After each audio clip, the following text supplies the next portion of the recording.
Hello there, Dennis Prager with Julie Hartman. Dennis and Julie. Best time of the week. That was sweet. It's That true. was. I love it too. Isn't that something? Okay, we won't wax about our enjoyment of what we do together. It could start grating on people. And for some it has. Yes. And we know, we're aware. Well, for those of you who don't know, this has actually preoccupied me. So very recently, and I'm sure all of you, certainly in the United States, are aware of the once in 80-something years, in other words, not since 1939 was there a tropical storm in Southern California, or maybe California. We don't get that. I mean, Florida gets it. The East Coast gets it. Other places. So people, namely the National Weather Service, the state of California, the county of Los Angeles, it was like COVID. Schools were shut down. Government offices were shut down.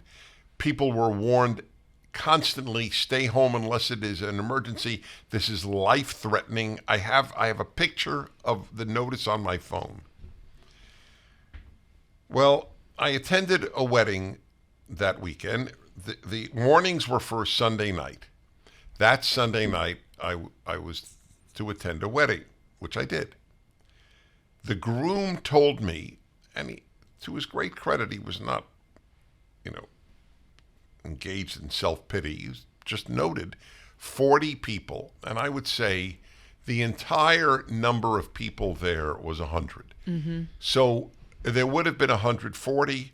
40 didn't come Because of this hurricane. Right. So now, what everybody listening and watching needs to understand is, Sunday night it rained in Southern California. That's all it did. There were no winds. Not lightning from what my part of That's town. an interesting point, right? And regularly in Southern California, there are heavier rainstorms. It was just raining. That was the entirety. Now, there were parts outside of LA County where people were knee-deep in water. That's also very common. When there's a heavy rain, there's some flooding. That's part of life. So I was thinking, I was very angry at the 40 people who didn't come to their wedding. It's so sad for the bride and groom. I mean, God bless them for enjoying their day. Even if 0 people show up, you're getting married. It's a sacred, beautiful thing. But that must have been difficult for them. I would be sad and upset if 40 people, a large percentage, didn't show up. I got to tell you, I would pay any one of them money, good money, to come on my show and explain why they didn't go to the wedding. Well, in fairness to some, maybe they were flying and their flights were canceled or something, but do you think it was primarily a local? They were in LA. Oh, okay. No. And some had already arrived the day earlier. Nobody flew in that day. Right. And the flights were not, there was no reason to cancel a flight. Nothing happened. That's true. I actually was going to visit my sister on Sunday. She lives near LAX, and I was watching planes take off and land in the rain. Flights were resuming. Resuming is not even the right word. They were going on. Yeah, resuming is fine.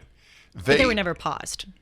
Oh yeah, that's correct. So it's not the correct word. Okay, I was trying to bail you out. I know. Thank you. I appreciate it. I know you do. They closed the schools. I know. That's absurd. How many parents Truly will absurd. complain? Well, you said on your radio show 1%. I would agree, but I actually think a lot more would write emails if they didn't think that they or their children would be penalized for doing so. I think that a lot of parents would fear that they would be labeled as climate change deniers, complainers, not trusting of, the government and its supreme wisdom and authority. These parents would be seen as being hard on teachers who may not have access to transportation to get to schools. I mean, that's honestly what I think would prevent the parent more than anything else from sending an email to the school. And that's a whole problem unto its own. Yes, that is. So my very, very dark conclusion is one I wrote about. I actually read it on my radio show. You read my book, Think a Second Time, my book of essays? Of course, yes. Thank I've read all your books. Yeah, you did. Okay. Except Deuteronomy. Except Deuteronomy? I haven't read that yet. So I have an essay in there. I mean, I'm very proud of this fact because I wrote this in the late 1990s, a long time ago. And I wrote an essay about an experience I had. In a nutshell, I was to give a speech in Cherry Hill, New Jersey, which is a suburb of Philadelphia. And so I arrived the day before in New York City, stayed overnight at a hotel in Manhattan, had a rental car all night, and when I woke up, do not drive, blizzard, storm conditions. Unless it is an emergency, do not drive. I looked out the window of my hotel room. I remember this so vividly. And it looked to me like there was about 1 inch of snow on the ground. So I remember thinking, because I still had not yet realized what I now realize, people are so influenced by media that it is more influential than their own experience. Yes. This is critical. This is why it's so dark. So I thought, well, I guess it's in New Jersey. It's horrible. Of course, it was a stupid comment because how far is Manhattan from New Jersey? It's one of the tunnels or the George Washington Bridge. So I left 3 hours early, and I got there 3 hours early. There was no traffic. Everybody listened to the radio and TV. Mm-hmm. And that awakened me to the ease with which people can be brainwashed. Yes. You are experiencing the opposite of what we're saying, and you believe us. Well, that's the comment that I made, I remember, on Dennis and Julie while I was still in college. I remember one day walking in Harvard Yard, and this hit me like a lightning bolt.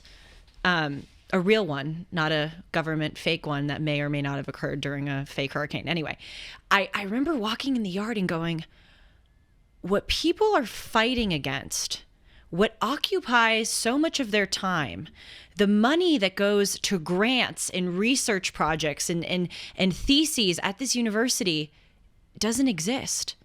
Not that I shouldn't say doesn't exist. Obviously, right, small amounts of racism yes. in the United States exist. Right. Climate change does exist. Is it the existential threat? But think about that. This whole complex of thought and money and energy and time, and it is given to these boogeymens that aren't real.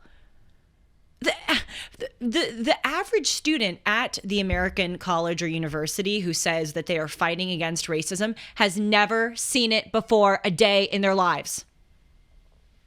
Isn't that amazing? And so you're right. People can be brainwashed so easily. Against what they see. Against what they see, or in the case of racism, don't see. Racism is totally rampant. I've never seen it. Wouldn't you think if the United States were as systemically racist a place as the left makes it out to be, don't you think we would have met one racist in our lifetime? I have never met a racist in my entire life. Well, I've literally lived a not lot one. Longer than you.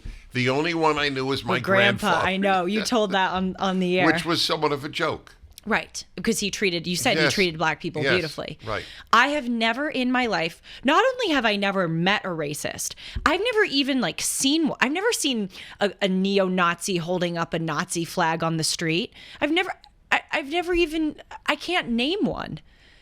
It's absurd. Well, tell everybody what you pointed out to me, which was brilliant. I think we said this last week, but it's worth repeating. So when I worked for Dennis one summer, one of the things that I helped him out with was going through his massive volume of mail on email and flagging the most important things.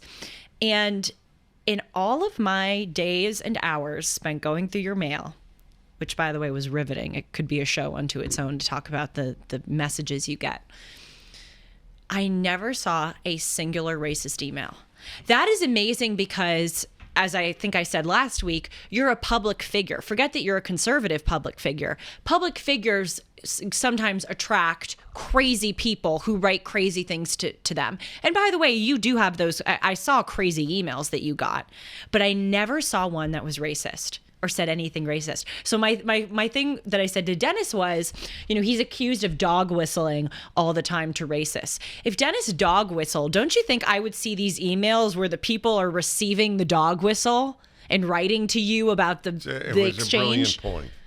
I had never thought of that. I mean, it's so foreign to me that I'm racist. I know. That I don't think about it. But that's proof. If I were dog whistling racism, racists would be responding. Well, this is a really important and fascinating point, that people will believe things that are contrary to, as the left would say, their lived experience. They will believe that the hurricane is this catastrophic event, even though they're witnessing light rain. They will believe that racism and homophobia and transphobia is rampant, even though they've never seen it in their lives. And I'm trying to figure out where this comes from. It comes from the fact that if you repeat a lie enough, people will believe it. But I think it also reflects this in vogue cultural idea that you can change reality. I mean, that's this whole transgender thing. Good point. That you and so I'll tell you, the author this really influenced me on this, Carl Trueman. He wrote a book, The Rise and Triumph of the Modern Self, and I had him on my show to discuss it. And he opens the book with this line, and he says, "The modern age can be distilled into a singular sentence. I am a woman trapped in a man's body." He says, let's look at that sentence. If you go back 80 years and you went to your doctor and said, I am a woman trapped in a man's body, your doctor would say to you, okay, this is a problem of your mind, and we need to bring it into accordance with your body. Today, you go to the doctor and you say, I'm a woman trapped in a man's body, and it is the exact opposite. They say, this is a problem with your body, and we need to change your body to be in accordance with your mind. So Trueman really powerfully outlines how today feelings and your subjective experience trumps everything. It trumps reality. It trumps standards of good and evil. If you feel it and you think it's true, it literally doesn't matter that you can look down at your organ and see that it's a penis. If you think you're a woman, you can change reality all around you to become a woman.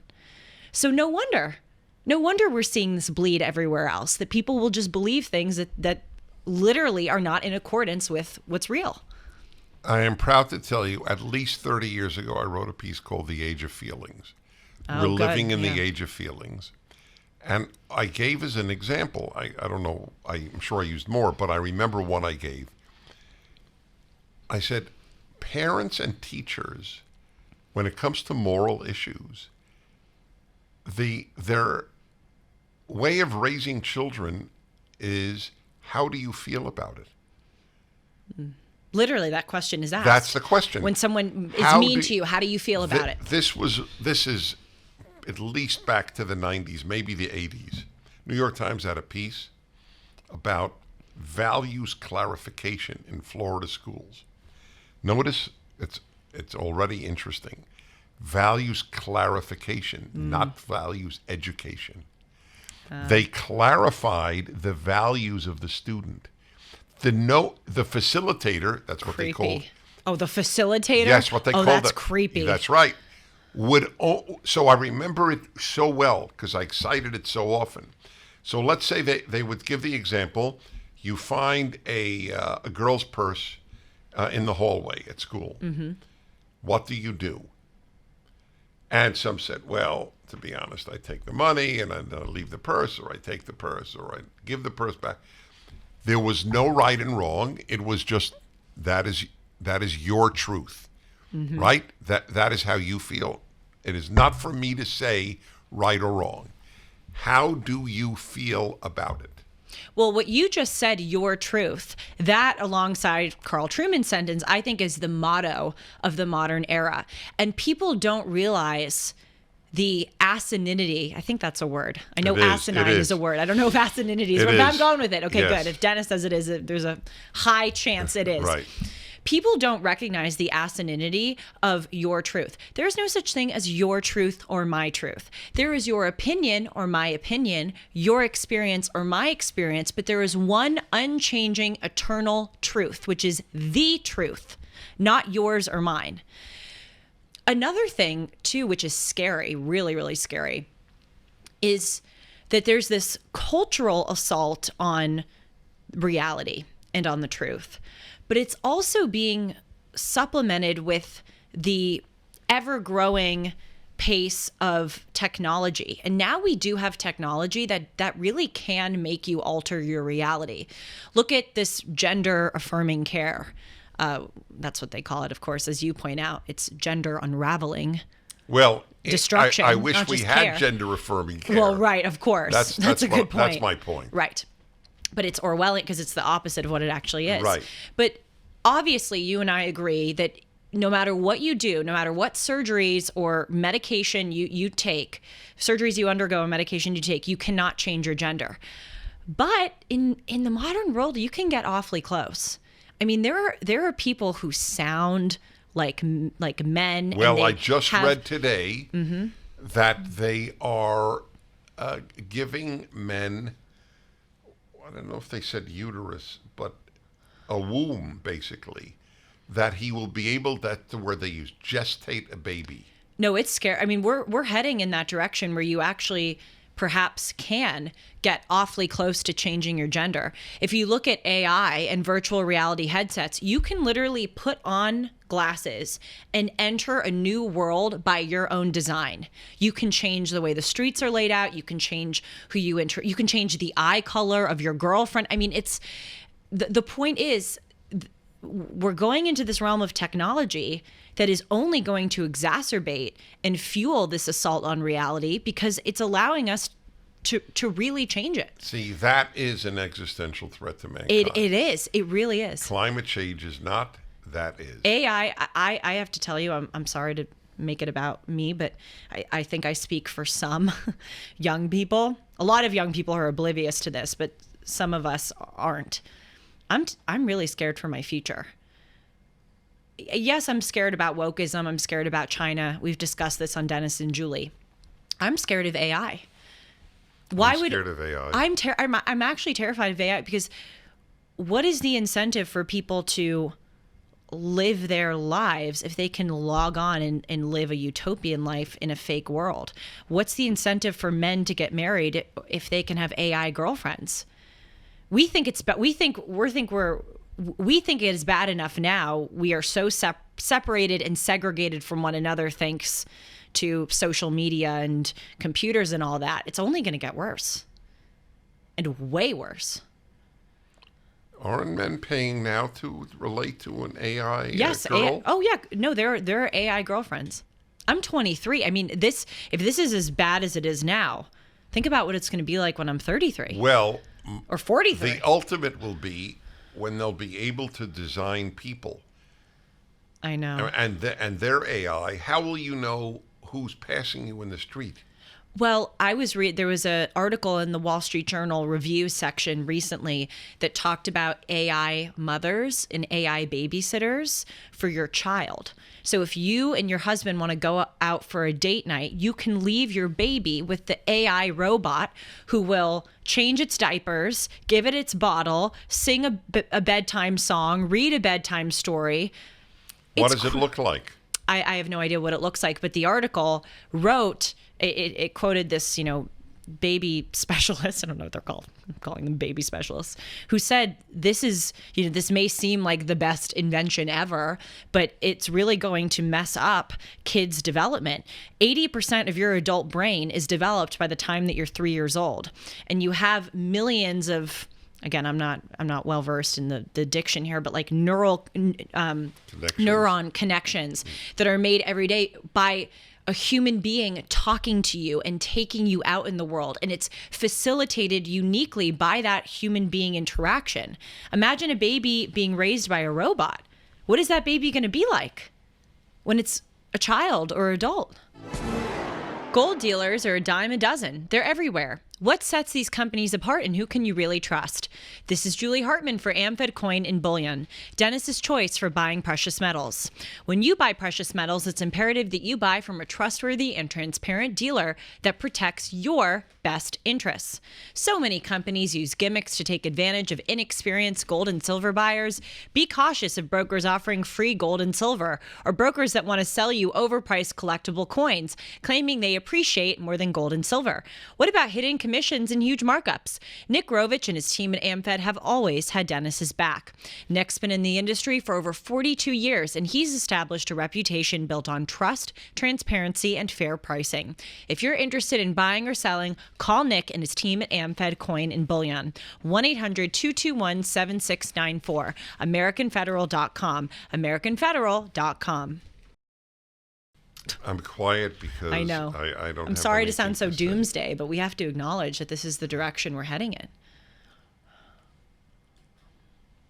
Elon Musk, among others, signed this petition, along with people who work in AI, saying we have to halt AI or it's going to get way out of control. The trouble is we'll halt it and China won't. I know. Yeah. Yeah. He wanted a timeout to think what has to be done. I'm just grasping at straws, but for example, anything generated by AI must list it, or you have violated the law. I'm sorry, what do you mean? You must list? So, for example, this individual is AI. Mm-hmm. This essay was written by AI. This music was written by AI. That must be listed. Of course, I don't know how they would catch people, though. If you have a piece of music written by AI and you say it's written by Joe Blow, how do you know if Joe Blow didn't write it? Well, I wonder if schools may start to go back to in-class, or not go back, but exclusively only do in-class essays instead of take-home essays. Because now take-home essays, and you know what's funny, Dennis? So I was talking with some of my friends from college about this, and one of my friends made this comment, and I think she was joking, but I also think it was she was being serious, and she said, "Oh, we missed it by a year or two. We could have grown up or gone to college in this AI world where, you can tell AI to write your essay, do your homework, etc." And we were all kind of, again, half joking, half not joking, thinking like, oh gosh, we had to do it we had to demonstrate our competence. We had to do it the real way. Now all these kids are getting these But easy... are they doing it? I don't know. What do you mean? Are they using ChatGPT or something? A lot of them are. Oh yeah. I was in a coffee store the other day, and these kids were like 12, and they were bragging about how AI did their homework. Really? Yes. Yeah. But you know what, Dennis? Contrary to what other people my age may be saying about how, we just missed this AI thing by a hair, I am so glad I didn't grow up with this, even if it would have been easier for my homework and my essays. Of course. Because I know I'm a competent individual. I know I can write. I can do math. I can do all those things. So when they say, I don't know if you have an answer, but when they say AI did my homework, what does that mean exactly? AI did my essay on Macbeth? Yeah. I don't. Yes. You can write into ChatGPT, write me an essay analyzing Lady Macbeth's inner emotional state in 1,500 words. And they'll do it. Right. But if the teacher assigns an essay on Macbeth Right. Won't they get at least 2 identical copies? Well, that's interesting. I don't know AI well enough to answer competently. However, I think that from what I understand, they can basically come up with new stuff, or you can direct it like never. Or edit it Please a little make bit this to make totally it, unique and don't give this essay to any other AI user. or you edit it, which is what I assume. Yes, that that's you right. change a few words. Well, exactly. They can get you 70% of the way there, and then you just you edit it, as you say. Oh gosh, look at What this. do we have there? Robot This was in the Wall Street Journal. Meet iPal, a robot designed to be a child's companion. See, look at that. She is relating to it. Right? Yep. I feel so lucky I wasn't born. Well, that's interesting. Recently. She is and he isn't. He's not all that excited. But it may be sex based, or it may be individual. Don't you feel so blessed you didn't grow up with that? Well, I feel blessed for not growing up with so much of what I know. I grew up. It was such a. I didn't have an idyllic childhood, but in terms of America, it was idyllic. In terms of my society, It's sad to hear. the optimism, the cheerfulness, the taken for granted liberty.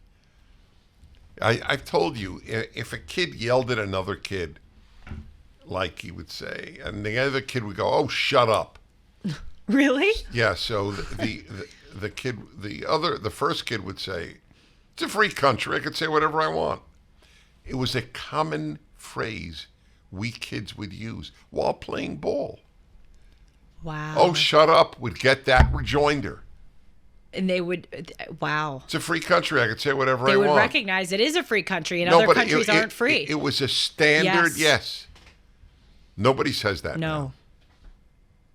No. No, you're right. Well, I think a lot of people don't realize how free we are compared to other countries. There's an astounding ignorance.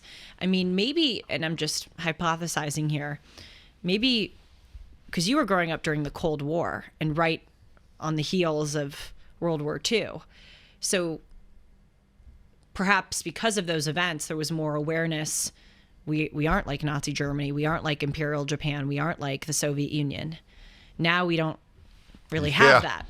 Well, that's true, but we're not that. I mean, kids wouldn't say it's a free country. I could say whatever I want. Well, that would be a It's not true. a conservative statement. Yes, there would be. That's correct. Like wearing the American flag, a shirt with the American flag on it is now that's conservative. That's right. That's exactly right. So I have another issue for you.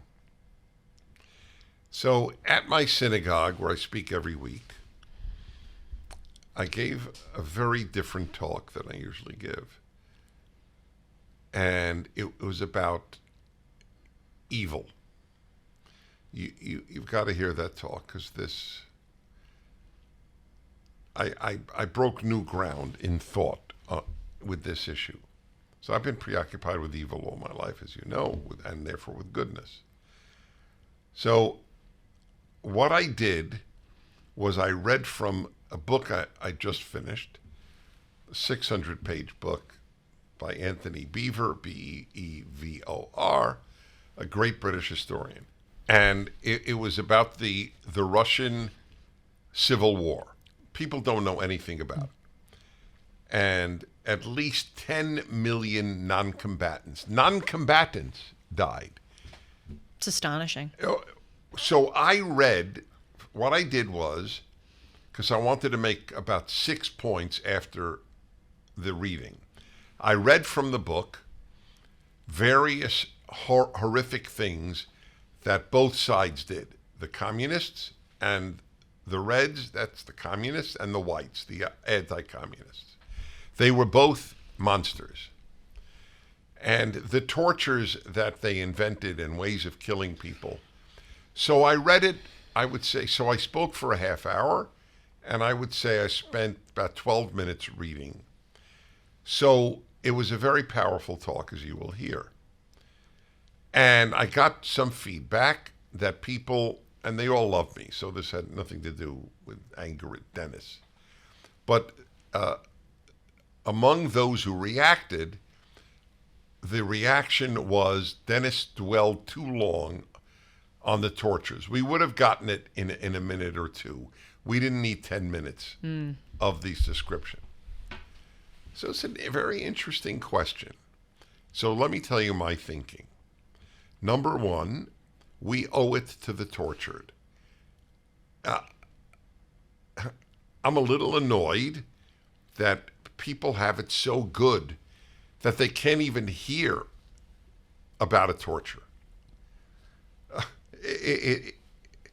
So these people should have undergone it, but nobody in the rest of the world history should hear what they went through. I don't think that's morally right. That moment of queasiness is a drop. It's like a peeing in the ocean, as the Hungarians say. It's nothing. What did they say? A peeing? Peeing in the ocean. When they want to say, it does nothing. It's like peeing in the ocean. It's a great saying. It is. I have to say it is. Yeah. So that was one of my answers. Another is and I didn't repeat the same tortures. And I showed that it was both sides, the communists and the anti-communists. I think only then do people have an idea of how much people suffered. Mm-hmm. If I'd have mentioned it and then moved on, I don't think it has the same effect. You have any thoughts? Oh, many. I agree with you. And this is something that I struggle with, because when I read about people being tortured or mistreated, I will sometimes find myself having to fast forward because it's so upsetting. And then I feel guilty because I think precisely what you said. I owe it to these people to understand what they went through. I don't have to watch it. I'm lucky. I don't have to look at it. I don't have to experience it. But just read it. But at the very least, I need to read it and listen to it. So I agree. This brings me to another point, which I've actually been wanting to bring up on Dennis and Julie for some time now. And that is that, in my observation, few people know how to competently discuss sad things, especially people my age, and react appropriately to sad things. I was actually having this discussion with a very close friend of mine who you know, who underwent a really, really awful, devastating life event when she was 9, death of a family member. And she and I were talking about this, and she was saying what it's like when she tells other people about this event, because it will come up. It's her sibling that died. So people will say, "Do you have any siblings?" And she'll have to bring it up. Just as with me, it's different, but it's a parallel. When people say, "Oh, you have 2 sisters, where are they in life?" I have to say, well, one is married, one lives in New York, the other one is severely autistic. So I have seen too the way that people react to sad or uncomfortable news.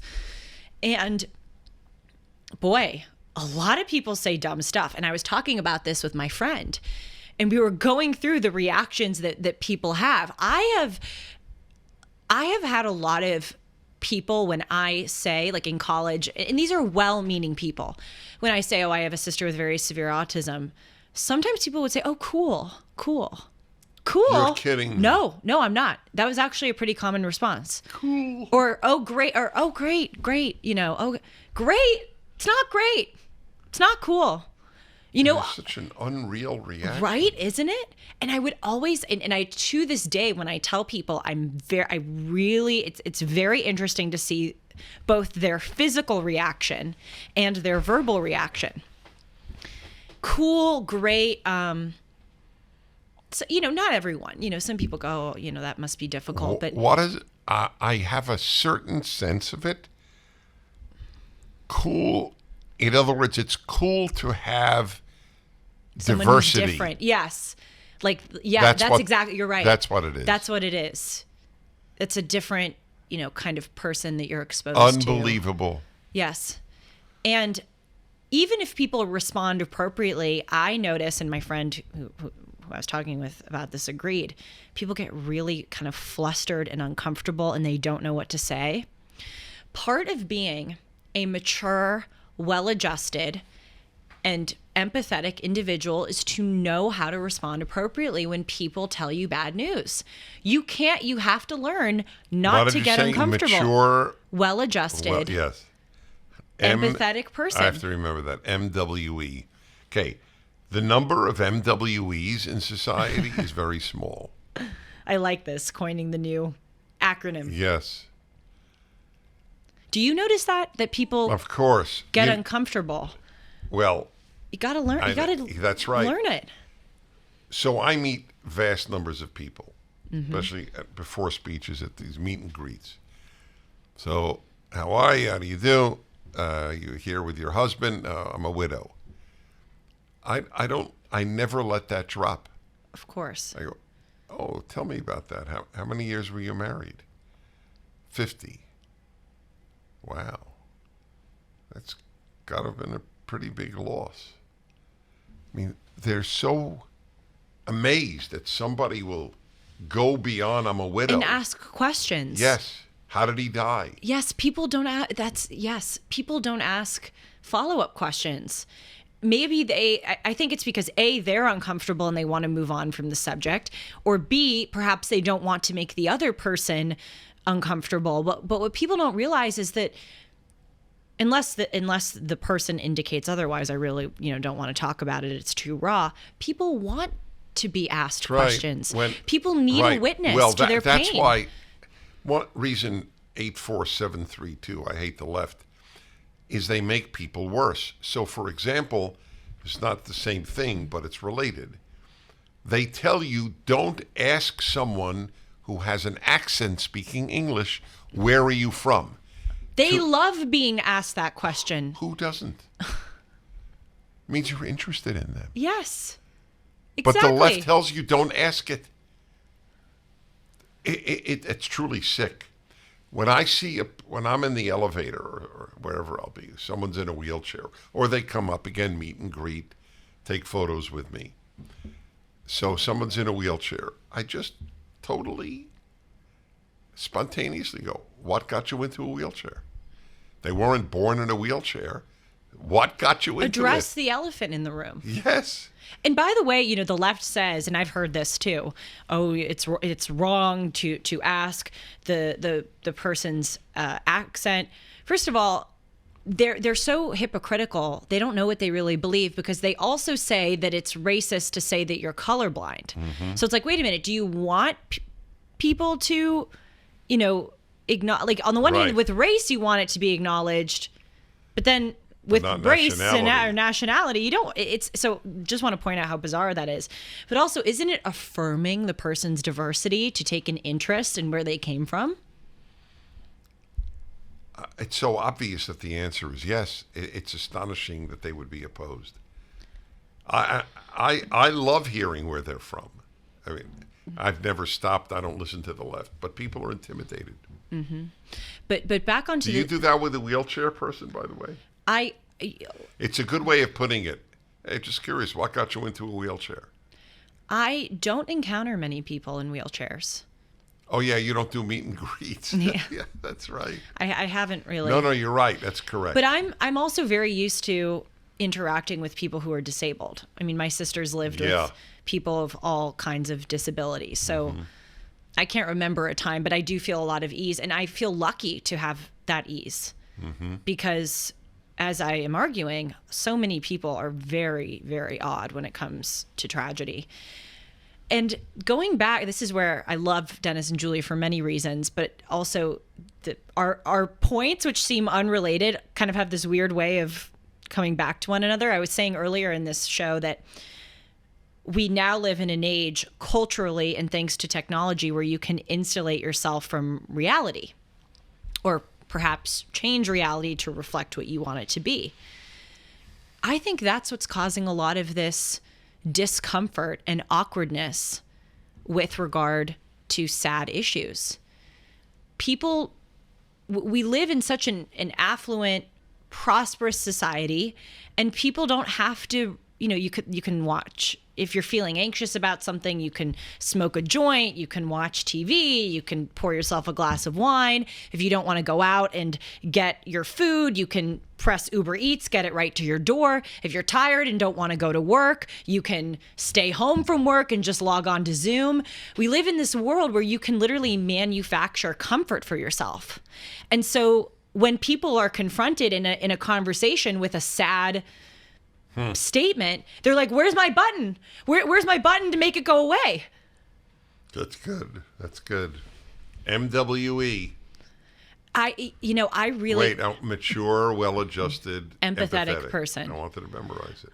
It is so... Whenever I have interactions with people who say it's cool that I have an autistic sister or it's great... That's mind-blowing. It is, but it's quite common. The thing that I think, Dennis, is I think about when I have children and how one of the biggest things I will inculcate in them is how to respond appropriately. Because it's such a... That is great. It's a weird... So when you would tell people that your son had an addiction problem, how would they react? You say you've noticed this too. Mike Lindell has a passion to help everyone get the best sleep of their lives. He created the Giza Dream bed sheets. They look and feel great, which means an even better night's sleep for you. Mike's latest incredible deal is the sale of the year. For a limited time, you'll receive 60% off of the Giza Dream sheets that comes with a 60-day money-back guarantee and a 10-year warranty. You will receive a set for as low as $39.99. For a limited time, with any purchase, you will receive Mike's softcover book free when you use the promo code Hartman. Just go to mypillow.com and click on the radio listener square and use the promo code Hartman. Along with this offer, you will also get deep discounts on all MyPillow products, including the MyPillow mattress topper, MyPillow towel sets, and more. Call 1-800-566-6745 and use the promo code Hartman, or go to mypillow.com and use the promo code Hartman. Well, no, I've noticed it in general. That's why I mentioned all these examples. And I want to get back to my speech about evil. Yes, we should. Because I have other thoughts on that. Mm-hmm. So I would say that everybody, it's so common, tragically, having a child with an addiction or with some other psychological issue, that, there was no, it was not, oh my God, I'm so sorry, or dismissing it or being shocked. I will say this, people are happy for me that he's doing so well. That has been pretty close to unanimous. So I want to talk to you about the speech.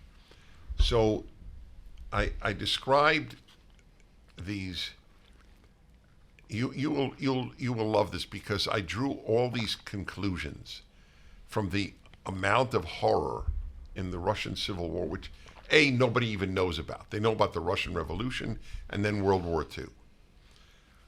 So they don't know 10 million. First of all, for every 10 million murdered, there are tens of millions with horrific suffering. So like the others did well. I mean, people always forget that. When we say Mao killed 60 million people, do you understand that every one of them had a loved one who suffered horribly? It's a really, really good point. Oh, it's beyond belief, the amount of suffering. So my next point was, people should read about the communist atrocities that are indistinguishable from the Nazis. And the author, to his credit, speaks about it. Like the Einsatzgruppen would have Jews stripped naked and then murder them. That the communists did that in the Russian Civil War. Another thing they would do, I'm sorry to interrupt you, but when I was in Berlin, I learned this. They would shave women's hair before they killed them. That fascinated me. Why would you go to the effort stuff mattresses? Well, yes, that's true. But what also did you hear? No. I didn't hear any. To dehumanize to them? dehumanize. Okay, yes. There is nothing, or there's a lot. Obviously Yes. but one of the most dehumanizing things that you could probably do to a woman is shave That's her right. hair. Yes. And that was the extent. That just shows their savagery. It wasn't enough to kill. Right, and they all are naked. Yes, they're all. Oh gosh. Imagine in front of your children and your parents. People don't know the amount of suffering in the Holocaust. They don't want to know. They're not curious. And in communist regimes, to your point. And in communist regimes. So one of my conclusions of all this was the success the left has had in only having us hate Nazism. I have a video at Prager U. Why don't people hate communism as much as Nazism? Because they think the intentions were good. And they don't know. Both. True, they don't know. They don't know. They go, oh yes, well, they won't acknowledge that communism ever did wrong. If you don't hate communism, there is something wrong with you morally. Just as if you don't hate Nazism, there is something wrong with you morally. Agreed. End of issue. Agreed, but I'm telling you what they would say. They would say that at the core of Nazism is evil. At the core of communism, yes, it's a good intention manifested wrongly. That's their argument. Yeah. I'm just telling you what it is. Right. Good intentions. Right. Lenin was as rotten a human as has ever lived. Lenin justified doing anything you wanted to any middle class, any property owning individual, any of the bourgeoisie. Loot the looters. That was his phrase. You know what's eerie about that? That's what they're saying today. That's what they're saying. I remember. Exactly this is what red pilled me. 2020, Black Lives Matter. I am watching the people looting on the street, these thugs, and then I go on social media and there are people going, they're just looting from the looters. They're taking back what's theirs. That's right. Yes. So that's Lenin. Yeah. He came up with it. By the way, isn't it amazing? I was thinking about this the other day, and it made me so sad because our greatness is going away.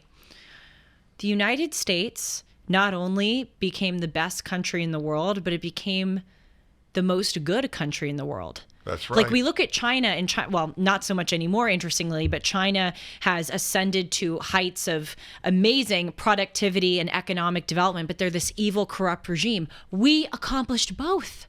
Right. And that shows, like, I think that's a beautiful kind of divine cosmic thing. It's God showing if you do good, you will do well both materially and values-wise. I'm going to go to my third point that I made. We did that. So here, right up your alley. Point number 3, we had a civil war, massive numbers of deaths, but the tortures that I described were very, very rare. Yes. The commonplace atrocities. Everywhere the communists went and everywhere the whites went, that's the they raped the women. It was just a given. And the Russian soldiers raped 250,000 German women. How many women were raped in the American Civil War? I don't know the answer, but it was not the common practice, to say the least. We had a more decent country. And you want to know my theory why? Mm-hmm. You'll love this. America made a particularly decent country. Remember, it's filled with humans, and a lot of humans are not good. You know what I'm going to say? Yeah, I do. Sorry. Go ahead. I gave it away with... It's Old Testament. That's it's right. rooted in the Old Testament. It's the Christian country most rooted in the Old Testament. That's why the Liberty Bell has a Torah quote. Torah is the first 5 books of the Old Testament. Another thing is that in the United States, we have taken responsibility to a crazy extent, but we've taken responsibility for what we've done wrong. We don't hide the fact that we had slaves and that we participated in the slave trade and that we, some Americans gave smallpox to the Indians. We totally acknowledge that, and we continue to self-flagellate for those wrongs and for made-up wrongs. That unto itself is an incredibly unique thing. Has Russia ever, and I mean ever, acknowledged what it has done? Under the Soviet Union, under Putin's invasion of Ukraine, has Japan, has China, has Iran. These regimes to this day will literally never acknowledge that they ever did anything wrong.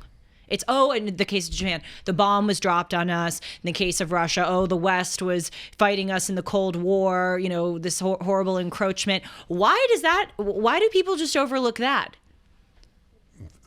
They want to overlook it. That's exactly right. They want to see America become the racist, homophobic country that they say it is. It's a really awful thing, Dennis, but I am convinced that a lot of people, when they see a very rare act of racism, which, to your point, they're relieved. A lot of the time are hoaxes. Yes. I mean, there are a lot of race hoaxes. Let's just Jesse Smollett, the college, the N-word on the door. I mean, there's a lot of these. But when people see stuff like that happening, I think there's a large contingent of Americans who are happy. I couldn't because it confirms it gives them even more of a reason to be, you know, morally superior and bring about their leftist agenda. That is sick. That is sick, to put it lightly. If you are smiling, gloating internally about an act of evil because it helps your agenda. So Prager U is now used in Florida. Mm-hmm. Teachers are allowed to use it. Every single left-wing major medium, New York Times, Washington Post, Miami Herald, CNN, NPR, NBC, and every leftist SPLC, Southern Public, they all chimed in about how terrible Prager U is. One of the examples they give is Dennis Prager is a hater. For example, usually they don't give an example, but when they do, it's often this. Without any substantiation, without any proof, he wrote that if you see a noose or the N-word on a black student's dorm door, the odds are a black student did it. There's a lot of evidence for that assertion. Wait. My article on it, they took it from my article. Had instances. 18 examples. And I wrote, if you can provide 18 examples of nooses or N-words done by white supremacist students in the past 20 years, yes, 60 years, in the same time period, then I'm wrong. But they never provide any. And then they say, Dennis Prager without any substantiation. But I wrote, here's my substantiation. Here's 18 examples. Give me 18 of the other. As you say, truth is not a left-wing value. No, it is not. It is exactly right. So, back to my speech about the evil in Russia. Should we link it for people who may? Well, I haven't put it up because it's given at my synagogue, so I haven't put those up. I should. Maybe I do. I'll ask Alan. Okay. So, yes. Number 4 or number 5 of my big thoughts on the horrors of the Russian Civil War. 1917, by the way. 1917 to only really 1920. Mm-hmm. Some date it to 23, but it's really till 20. And so I say, if you read this, I mean, I read about the Holocaust, I read about Mao, I mean, there's so much. And you still think people are basically good. You are a fool. And I said it in my synagogue talk. And for all I knew, there were people there who believed it. And I said, you might be a very nice person, but you're a fool. And you've decided to become a fool. So here's another thing. Who believe people are basically good would be a great question. Does the average person in a third world country, do you think people in Ecuador or others where there's assassinations regularly? Infanticide, incest, yes, rape. Right. You think they do? It is people living in basically decent countries who have decided to become naive. Oh, my neighbor here in Madison, Wisconsin treats me beautifully. People are basically good. Well, you're an idiot. As I said on this show, ideologies are as much luxuries as the finest jewelry and cars That's a good and vacations. Line. Here, here, here, here. Good line. We think of items as luxuries. Ideologies are luxuries too. It is a luxury to be a leftist. It is a luxury to be, frankly, I'm sorry, a libertarian. Oh, let's just legalize drugs. Let's sell cocaine at Walgreens, as many libertarians, in all seriousness, argue for. Let's open our borders and have one global community. You have to be such an affluent, privileged person to think that will work. God, I you thought have to have average privileged. I didn't think was going to be followed by village. Oh, really? Yeah, Sean also was expecting Hey, when I a word that rhymes with stick. Yes. No, you know what? I don't say prick or I'll usually just go for I'll usually just say like a-hole or something. Uh-huh. I'm not refined enough to use a middle ground word like prick. It's funny that you said you go for the jugular, I'll say a-hole. Oh, gosh. We're really confusing our forms of bodily parts. Anyway, you're right. The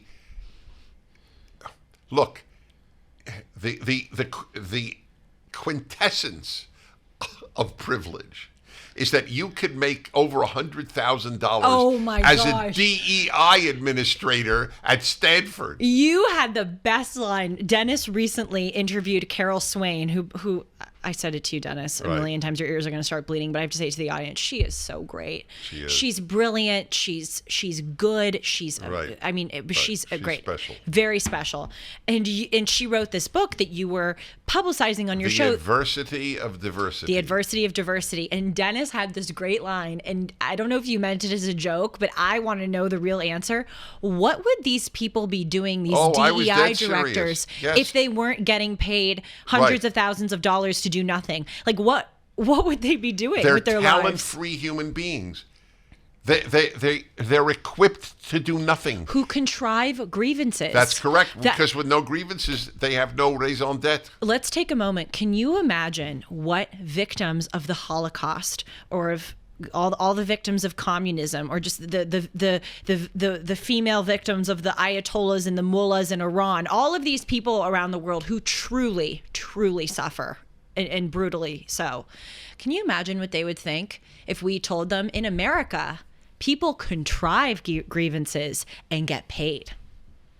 Yeah, that's right. They contrive grievances so that they'll get paid.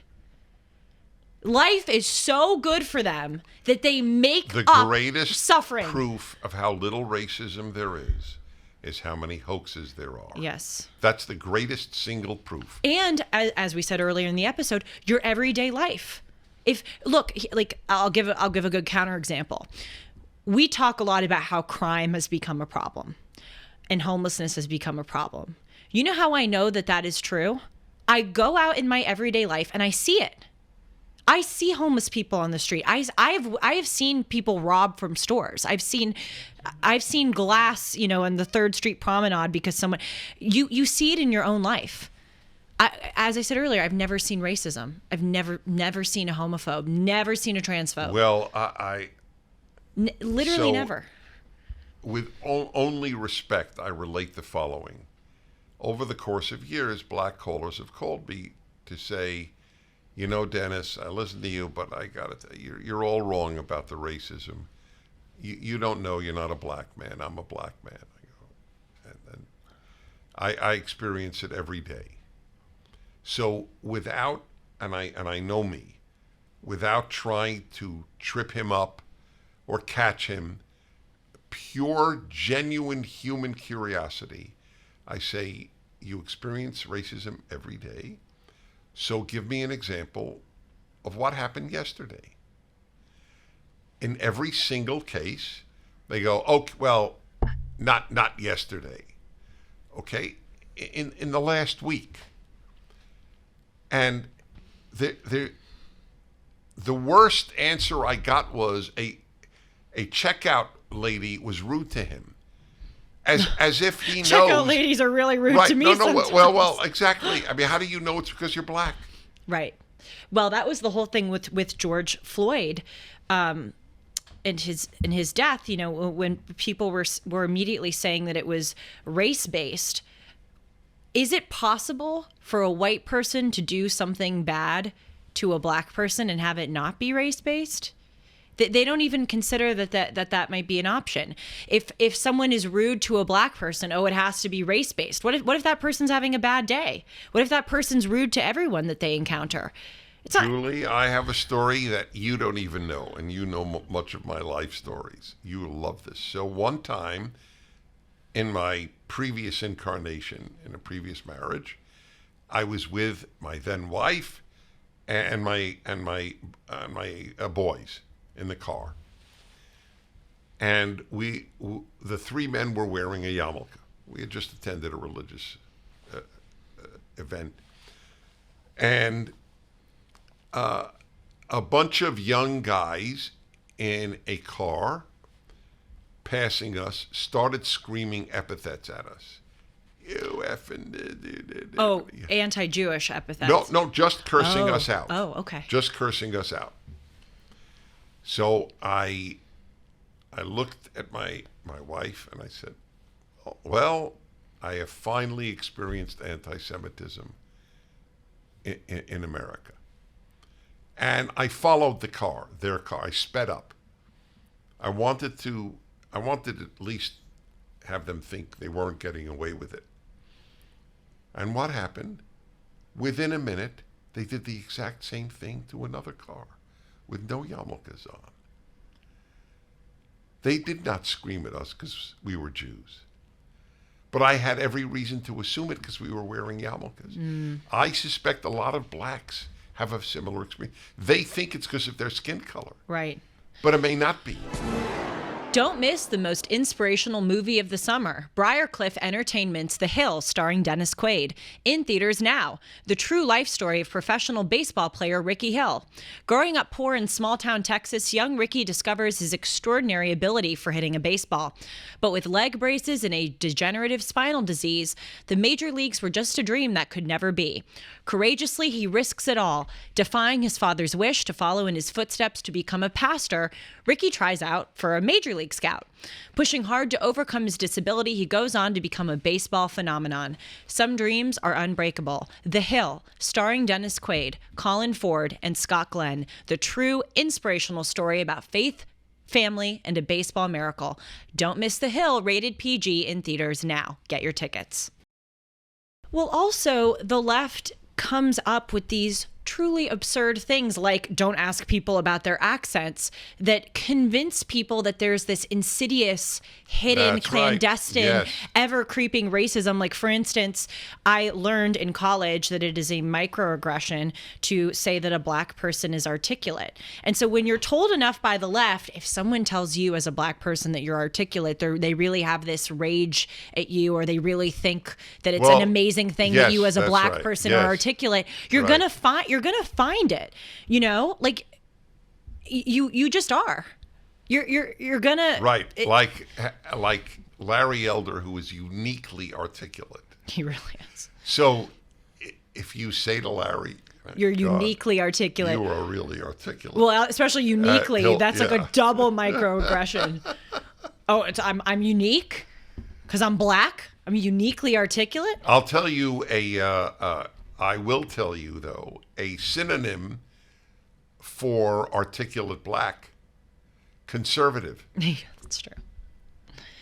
Well, you say happy yes. Black also. That's correct. Yes.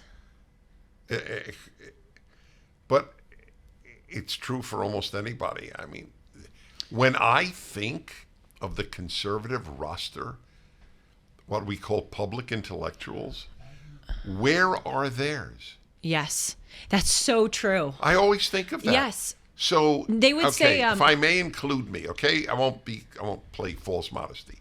So Jordan Peterson, Ben Shapiro, Dennis Prager, Michael Knowles, Candace Owens, Larry Elder, Tom Sowell, Clarence Thomas. Yes, where is their equivalent? They would say Cornel West. Wait, Dave Rubin. I mean, I always feel bad at who I left out. Of course. I mean, there are so many. There are so many. They would say Cornel West. I don't know. That's right. You're right, Sean. No. Yeah, but Ibram X. Kendi. That's a good. Robin DiAngelo. Okay, no. Right. So. Oh, who's that woman? So how about Gloria this? Steinem. I'll prove to you that they don't hold a candle to this group. They would never debate anyone in that group. Well, you just listen to them for 5 minutes and then compare them to Larry Elder for 5 minutes. Well, that's right, exactly. Yes. Also, what I thought you were going to say is that if you look at, I love to call it the modern canon of conservative thinkers, at least for me, the ones that have influenced me the most and the ones that I think are the most cited are Clarence Thomas, Tom Sowell, and Black.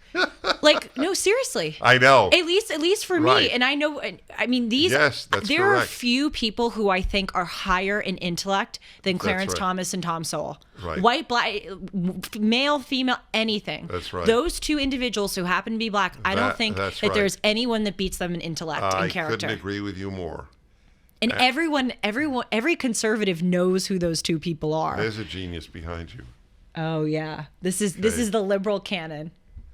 Right. Tells you everything you need to know. Well, she is no dummy, but she's not deep. See, but right, the and wisdom there's no component clarity. isn't yes, there. the wisdom component. That's the issue. I never contend leftists don't have brains. Oh, a lot of them are very smart. Yeah, And but it's useless. know a lot of facts, but they're not applied well. Yeah. Well, they don't even know a lot of facts. They don't know about communist evil. And if you don't know about that, what do you know? What is more important to know than good and evil? And I know you resonate to that. This is one of the many reasons I adore you, and if that annoys our listeners. Well, good and evil, you've really... Am I wrong in saying if it annoys our listeners? Well, it already is. It already is. I'm hypersensitive from the earliest shows. I know. Where we would, it doesn't matter. Good and evil But, is the color, that color, sorry, that's not very eloquent, but is the color that illuminates everything. Everything. Literally what everything. What else is important? And even to God, which is another discussion for Dennis and Julie. To end. What does God most care about? Right. I'd like to ask that to people. Well, and this is why I love the Torah, and you've really alerted me to this. Think about Moses, the guy that God exalts to reveal his moral code, the 10 Commandments. Moses had a stutter. Yeah. The guy that's an amazing thing. The guy who's Right. going to verbally convey God's word had a stutter. That's God's way of saying, I don't care that he had a stutter. He's a good person, and that's why he's my vehicle. Noah, the most righteous man on earth, that's why he was saved. He and his family was saved on the boat. It's not because he was the handsomest. He was a minority. He was a man. He, grew up in Compton. He was the most righteous. God, it doesn't practice affirmative action. God, handsomest? She said What did I say? Well, she said handsomest. No, handsomest is fine. Yeah, handsome. What was the other one? Asininity, I realized is a word today. Asininity is a I word. know. Absolutely. Is handsomest a word? Yes, it is, of course. Can I end on Sean one? is the handsomest guy in the studio. There he goes. Now he thinks it's a word. I want to end just because it's been bothering me since literally the minute we opened the show when I said Dennis and Julie's a highlight of my week. I want people to know when you and I feel comfortable speaking for you, when you and I say something like that, we don't mean it as a brag or as a boast, like we love our jobs, this is so fun. No. I've been contemplating this, and this is a Dennis and Julie episode unto its own. It's better in life, you're a better person if you love more things than hate things. I know that sounds really obvious, but especially in the United States, we focus so much on what's wrong. And I like being able to say something, being an example. I enjoy something. I'm a happy, healthy person, because all we hear is complaining. So that's at least my reason for saying stuff like that. That's a good one. You're a good soul. Handsomest. There you go. Good looking, nice looking, attractive, personable, striking, excellent at engineering. And of a man. It says of a man. Google is right. not with the times. Second one is of a number or sum of money. Oh. That's a handsome sum. That's the handsomest sum of sum. money I ever saw. You can reach me at julie@julie-hartman.com. I'm not even going to bother asking Dennis what his social media is, but I'm sure he knows it, at the Dennis Prager. You can follow me at Julie R. Hartman, and Dennis and Julie premieres every Monday on this YouTube channel at 1 o'clock Pacific, 4 p.m. Eastern. Fight evil. Fight evil. Shalom.